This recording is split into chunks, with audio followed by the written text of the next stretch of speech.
আসসালামু আলাইকুম, ওয়েলকাম সবাইকে আয়েশাস কুকিং হাউসে। আজকে তৈরি করেছি চিংড়ি মাছের মালাইকারি। তো খুব সহজে কিভাবে করা যায় সেটাই আপনাদের সঙ্গে আজকে শেয়ার করব। এখানে আমি কিছু চিংড়ি মাছ নিয়েছি, এটা হলো সামুদ্রিক চিংড়ি আর কি। তো চিংড়িগুলোর মধ্যে আমি প্রথমে হলুদ, মরিচ আর লবণ দিয়ে ভালো করে মেখে নিচ্ছি।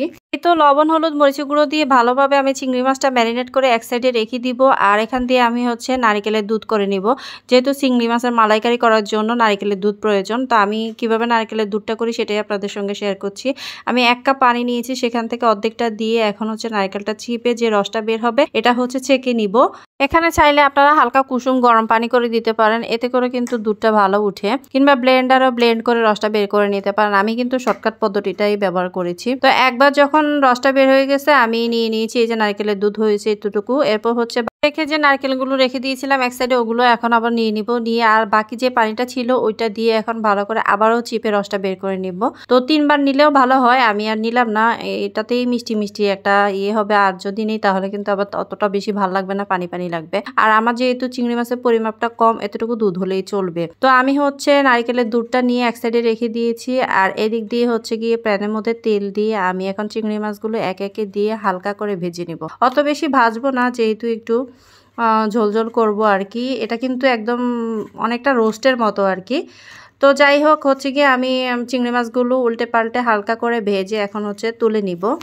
বেশি ভাজা ভাজা করলে কিন্তু গ্রেভিটা ভিতরে ঢুকবে না, এজন্য আমি হালকা ভেজে নিলাম। তো এই তো আমার ভাজা হয়ে গেছে, আমি একে একে তুলে নিচ্ছি সবগুলো। এখন এই প্যানের তেলের মধ্যে আমি দিয়ে দিব একদম 3 থেকে 4টা পেঁয়াজ কুচি। আর এগুলোকে দিয়ে আমি হালকা নেড়েচেড়ে ব্রাউন কালার করে নিব। এর সঙ্গে আমি অ্যাড করে দিব পেঁয়াজ বাটা। আমি মাঝারি সাইজের 3 থেকে 4টা মতো পেঁয়াজ বেটে নিয়েছি। আর এই পেঁয়াজ বাটাটা দিয়ে হালকা একটু নেড়েচেড়ে সঙ্গে আমি দিয়ে দিব জিরা বাটা আর 1 টেবিল চামচ বাদাম বাটা। এখানে আমি আদা রসুনের ব্যবহার করতেছি না, এগুলো করলে এমনিতেও চিংড়ি মাছের গ্রান থাকে না। তো আপনারা চাইলে করতে পারেন, আমি কিন্তু স্কিপ করলাম। আমি সবসময় জিরা বাটাটা দিয়েই চিংড়ি মাছ করার চেষ্টা করি। আর দিয়ে দিয়েছি 1 চামচ করে হলুদ গুঁড়ো, মরিচ গুঁড়ো, জিরা গুঁড়ো, ধনিয়া গুঁড়ো আর লবণ। এগুলো দিয়ে গিয়ে ভালো করে নেড়েচেড়ে সামান্য একটু পানি দিয়ে মশলাটা কষিয়ে নিয়েছি। মশলাটা যত ভালোভাবে কষানো যায় ততই কিন্তু রান্নার স্বাদটা বাড়ে। আর এখানে যেহেতু বাদাম দিয়েছি আর বাদামের স্মেলটা একটু স্ট্রং থাকে, এটাকে দূর করার জন্য কিন্তু পানি দিয়ে বা তেলের মধ্যে ভালো করে ভেজে কিন্তু স্মেলটা দূর করে দিতে হবে।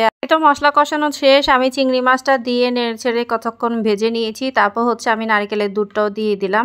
এদিক দিয়ে আমি দিয়েছি গোটা গরম মশলা, এটা কিন্তু আগেই দেওয়া দরকার ছিল, আমি দেই নাই কারণ আমার এটা ফ্লেভার একদমই ভাল লাগে না। যাদের ভাল লাগে না তারা স্কিপ করবেন বা শেষে দিবেন, যাদের ভাল লাগে তারা কিন্তু প্রথমে পেঁয়াজ ভাজার সঙ্গে দিয়ে দিবেন। তারপর দিয়ে দিলাম কাঁচামরিচ। আর এভাবেই কিন্তু হালকা মিডিয়াম আছে, ঝোলটা গাঢ় হয়ে গেলে রান্না হয়ে যাবে চিংড়ি মাছের মালাইকারি। কেমন লাগলো আজকের রেসিপিটি অবশ্যই কমেন্ট বক্সে জানাবেন। ভালো লাগলে লাইক, কমেন্ট, শেয়ার তো করবেনই। আল্লাহ হাফেজ।